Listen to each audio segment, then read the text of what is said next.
Well, I know she can't have that neat a picture of me if I were honest. Besides that, I do feel I'm a little more ornery than their dad anyway, so I'm likely to do more things that they disapprove of. Sounds like you really find it quite hard to believe that they would really love you if they knew you. That's right. You know, that's exactly it. Before therapy, I would have definitely chosen the other area.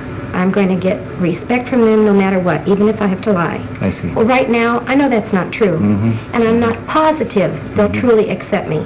Something tells me they will. I know they will, but I'm not positive. I want reassurance. I keep wanting these Now you're things. in kind of a no man's land of probably shifting from one point of view toward them to another, but boy, you'd sure like somebody to say, that's right, you go ahead and do it. Yes, that's why I get encouraged when I read in a book from somebody I respect and admire that this is the right thing, no matter what, honesty will win out. Well, then that keeps giving me confidence, by gosh, I'm right.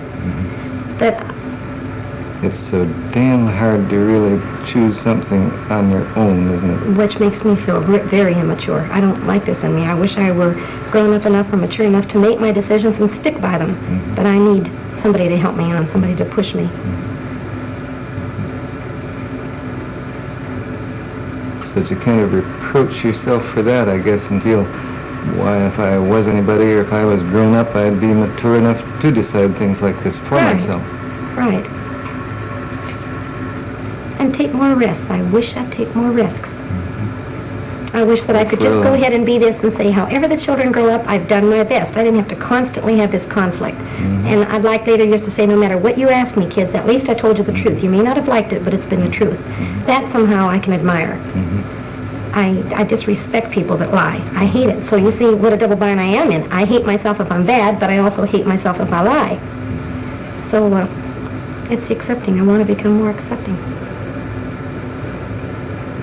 And I guess, judging from your tone of voice, you sound as though you hate yourself more when you lie than you do in terms of things you disapprove of in your behavior. I do. Because this has really bothered me. This happened with Pammy about a month ago, and it keeps coming to my mind. I don't know whether to go back and talk to her about it, or wait. She may have even forgotten what she asked me. But The point is, you haven't forgotten. I haven't, no. I haven't. And I'd like to at least be able to tell her that I remember lying, and I'm sorry I lied, and it's been driving me bugs because I did.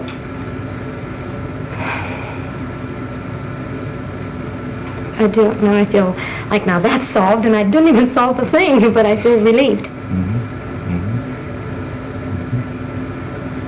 I do feel like you've been saying to me, you're not giving me advice, but I feel like you're saying you really want to, you know what pattern you want to follow, Gloria, and go ahead and follow it. I sort of feel a backing up from you. I guess the way I sense it is, you've been telling me that you know what you want to do, and yes, I do believe in backing up people in what they want to do. It's just a little different slant than the way it seems to you. Are you telling me? See, one thing that concerns me is it's no damn good you're doing something that you haven't really chosen to do.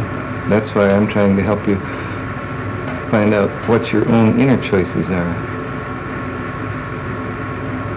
But then there's also a conflict there because I'm not really positive what I want to do. The lying part, yes, but I'm not positive what I want to do when I go against myself.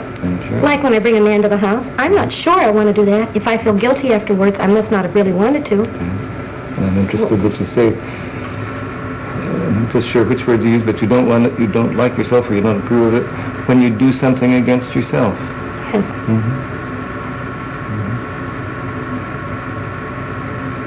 You know, this is so different. Now, this kind of thing that we're talking about now, it isn't just knowing whether you want to do something or not. If I want to go to work in the morning or I don't want to go to work, that's easy.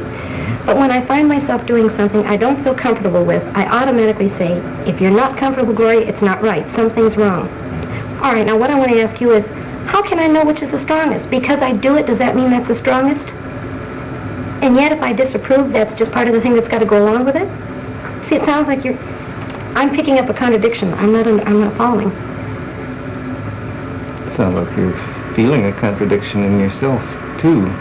Although what I heard you saying in part is, the way you like it is when you feel really comfortable about what you're doing. Yes. And I have at times when I've made a decision. Now that seems right. That seems perfectly right. No conflict. But then there are times I do things that I feel uncomfortable with. So that there is a conflict there. It's not the same at all.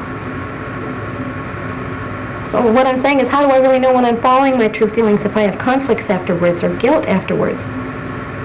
I see. Because in the moment it may seem like your true feelings. Yes. Like if I'm starting to do it, okay. So that really is tough. When if you feel comfortable in the moment about it, but then afterward don't feel at all comfortable, which course of action was really the one you should have followed? You know, the most outstanding thing, I don't know if you're following me when I say about this conflict. The one thing I know is I've wanted, for example, to leave my husband for quite a few years.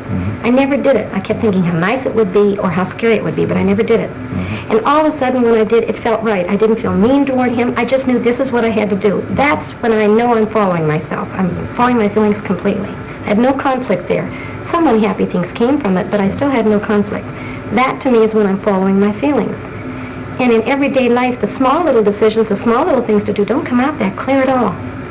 So many conflicts come with them. That's right. Is this natural? Although you're saying, I expect it is, but you're saying too that you know perfectly well the feeling within yourself that occurs when you're really doing something that's right for you. I do.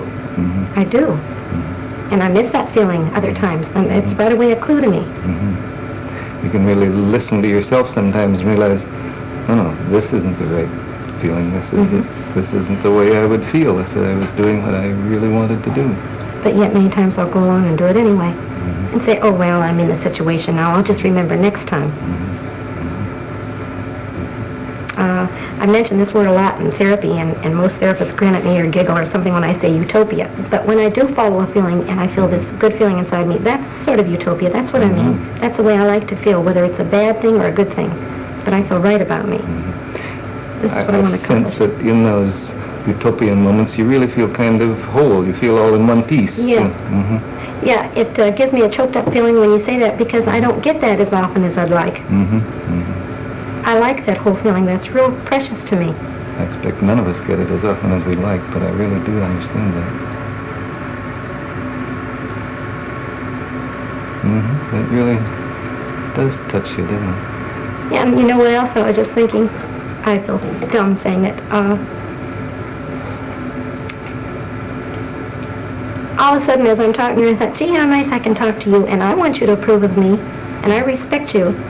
But I miss that my father couldn't talk to me like you are. I mean, I'd like to say, gee, I'd like you for my father. I don't even know why that came to me. You look to me like a pretty nice daughter.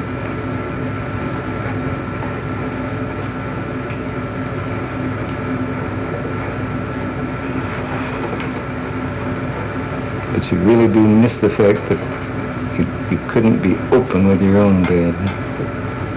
Yeah, I couldn't be open, but I want to blame it on him. I think I'm more open than he'd allow me. I mean, he would never listen to me talk like you are.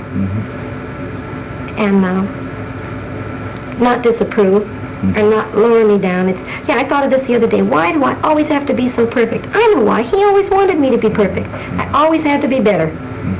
And, yeah, I miss that. You're just trying like hell to be the girl he wants you to be. Yeah, at the same time rebelling. Sure. Like I almost gloated writing him a letter the other day and telling him I'm a waitress, which I expect him to disapprove of. I go out at nights, and I almost gloated, hitting him back like, now, how do you like me? And yet I rarely want acceptance and love from him.